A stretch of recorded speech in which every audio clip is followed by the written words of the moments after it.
Goeiemôre en weer eens baie welkom hier saam met ons by ons oggendoordenkingtyd. Dis Maandag, nuwe week. Ek hoop jy sien uit na die week. Ek sien uit na die tyd saam met jou elke oggend en waar ons saam die skrifte vat en ons fokus regkry vir ons lewe, vir die dag, vir dit wat die Here van ons vra. So ons is in die boek Jakobus, ons maak hierdie week die boek Jakobus klaar, waar ons elke oggend ons altaar gebou het, die klippies gepak het, gesê het, Here, hier kom ek kom hou stilte tyd hier, ek kom brand my sonde van die verlede, ek gooi die as uit, ek maak klaar met die dinge van gister, en ek stap hierdie geroepe, toegewyde pad aan U, wat die drome en die planne wat U vir my lewe het, ek stap hierdie pad saam met U. Jakobus 5 vers 12 waar ons vandag is. Snaakse skrif wat ons vandag gaan kyk. Hy sê, my broers en susters, die belangrikste is, dat julle nie moet sweer nie. Nie by die hemel nie, nie by die aarde nie, nie enige iets anders nie, nie by enige iets anders nie. Sê net ja of nee en bedoel dit. Dan sal julle nie veroordeel word nie. Ek bedoel die woorde, die belangrikste. Kan hierdie nou die belangrikste reël en wet wees?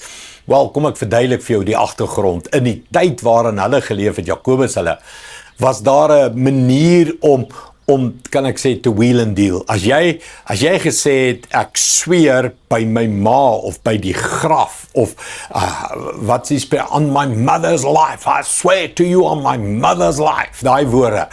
En hy probeer sê, jy kan niks van daai goed doen nie. Jy kan nie by die Here, of by die tempel, of by die voorhoor van die tempel, en dan was daar 'n manier, as jy sekere plekke nie die sweer ingesit het nie, dan kan jy maar gejok het. Dis amper soos, hoor jy, ek en jy te deal, maar ons sit dit op skrif, en eers as ons teken, dan is daar 'n kontrak, en dan is die deal vas, maar dan is daar nog selfs mense wat selfs 'n kontrak deal geteken, ook breek, so jy kan nie hulle woord vat nie, jy kan nie 'n kontrak vat nie, jy kan eintlik niks vat nie, en dis eintlik waaroor Jakobus praat, in hierdie woorde, jou ja moet ja wees, en jou nee. Jy moet eerbaar wees, jou woorde moet voor die Here getoets word. Jou beloftes, jou verkoopstegniek, ek love daai, verkoopsmanne wat sê, jy sal nooit spyt wees, hierdie is die beste wat daar nog ooit was, en dan jok hulle, voor die hand liggend, jok hulle, maar hulle dink, wel, as ek jok en het gaan oor verkoop, dan is dit nie rarig, jok nie. Mens, Christen, ek en jy, ons moet eerbaar leef. Ons woorde moet met sout getoets en gelouter wees. Ons moet voor die Here weet, ek leef vir hom. En hy sien alles, en hy weet alles, en hy weet wanneer ek jok en strydfees hou, ja, dis dit. Mens, jy leef voor die Here. Ja is ja, nee is nee. Here, U weet die waarheid. En kom ons wees sulke tipe mense. Jy sien, later as sê Paulus, as my ja nee is en my nee ja is, hoe kan jy glo wanneer ek sê Jesus het gesterf en uit die dood het opgestaan? Dan sê ons, nou is ek ernstig, dit moet jy glo. Kom ons sê eerder net, glo alles wat ek sê. Want ek dink 2 keer voordat ek iets sê, en ek bedoel dit, en dan is my ja en my nee, en ek leef eerbaar. Doen jou bes om eerbaar te leef. Kom ons bid saam.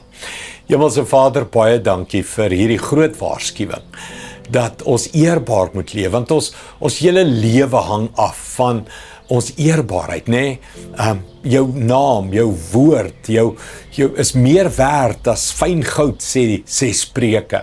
Here, help ons dat ons ja-ja's en ons nee, en wag voor ons mond, dat ons nie goedkoop woorde verkoop nie, dat ons nie goedkoop woorde sê nie, dat ons nie mense bedrieg en manipuleer nie, dat ons eerlik met U sal wees en met mense.